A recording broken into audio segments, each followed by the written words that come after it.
Democrats argue the president hasn't been fully engaged in immigration talks. The White House wants to deliver on Trump's promise of a border wall. Republican and Democrats involved in negotiations over the past January spending deal say that DACA, the Deferred Action for Childhood Arrivals program, has become the key to unlocking any funding agreement, and some are frustrated with how negotiations are unfolding. Republicans charge that Democrats have all but halted talks on spending caps until there is a resolution on DACA, which gives undocumented immigrants who came to the country as children a chance to stay, work or study in the U.S. without fear of deportation.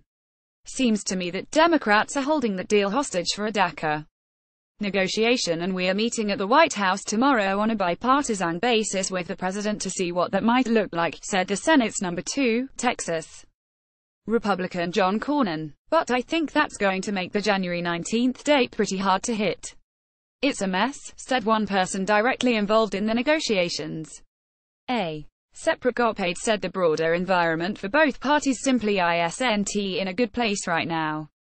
Democrats argue the White House hasn't been fully engaged to the degree it needs to be, and say that a long and broad policy wish list released last week just further irritated Democrats working closely on the immigration compromise. One Democratic aide argued the White House's list was out of the realm of reality. No wall, said Democratic Sen. Kamala Harris of California. Listen, I believe in border security. I think it's very important that we have a secure border, but spending billions and billions of dollars on this wall because of a political promise and a campaign promise is ridiculous. The meeting at the White House on Tuesday was expected to at the very least symbolize that Trump was growing more serious about finding a bipartisan resolution. But adding more tension to the anticipated meeting for Democrats is the fact the White House invited GOP lawmakers Democrats view as openly hostile to finding a consensus deal on DACA. In the background, details are still being worked out on what a plan to help recipients of DACA would look like, and a bipartisan group of Senate lawmakers led by Democrat Dick Durbin of Illinois and Republican Lindsey Graham of South Carolina continues to negotiate. However, the tensions that existed in December but had been overcome with a holiday deadline are playing out in real time now between the two parties. I think this is going to be the flexion point where we get some things done or we don't. Rep.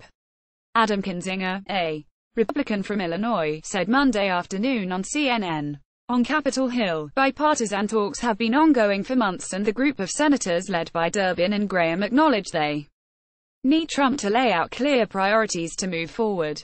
The thinking is that Trump, who secured the Republican Party's nomination by promising mass deportations and a border wall, can offer political cover for Republicans who may be fearful of backing any immigration bill that is viewed as amnesty among their base.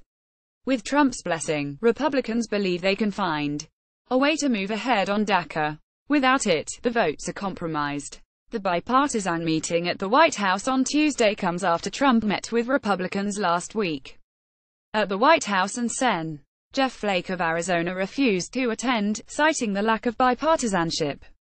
White House Chief of Staff John Kelly, formerly the Secretary of Homeland Security, will also be in the bipartisan meeting Tuesday and has been leading outreach to lawmakers on Capitol Hill on the ongoing talks. Also on the list Tuesday are a host of lawmakers who would be expected, including Durbin and Democratic Sen. Bob Menendez of New Jersey, a 2013 immigration reform veteran. But the list also includes red state Democrats like Sens. Heidi Heitkamp of North Dakota and Jon Tester of Montana, as well as Democratic Rep. Henry Cuellar of Texas, who frequently votes with Republicans on immigration and border issues, a sign that the White House is looking to pick off as many Democrats as it can, even if it can't work with the party's key negotiators. The key for some negotiators attending the meeting is to convince Trump to keep any deal on DACA narrow. The agreement that is taking shape in Durbin and Graham's group would offer a path to citizenship to DACA-eligible immigrants, would include money for border security, would address the chain migration of family-based sponsorship options of the covered population, and would end the diversity lottery in favor of reallocating those visas somewhere else, possibly to include a fix for temporary protected status. Flake told CNN he's prepared to tell Trump on Tuesday that this DACA deal cannot include a whole host of immigration policy changes, but instead has to be narrowly focused if Republicans want to succeed. This is not a comprehensive reform bill, Flake said.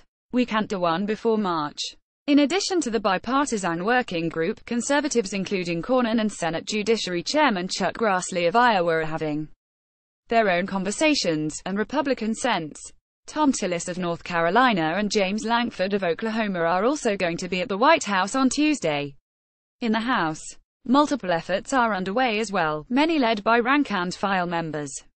Republican Rep. Will Hurd of Texas and Democratic Rep. Pete Aguilar of California have released their own bipartisan framework for a deal after weeks of negotiations. Aguilar is the whip for the Congressional Hispanic Caucus.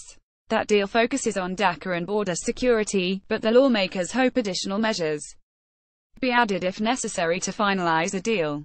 The Bipartisan Problem Solvers Caucus, including Republican Rep. Carlos Curbelo of Florida, a longtime DACA advocate, had also been working to reach a compromise that before the break was similar in concept to what the Senate group was working on.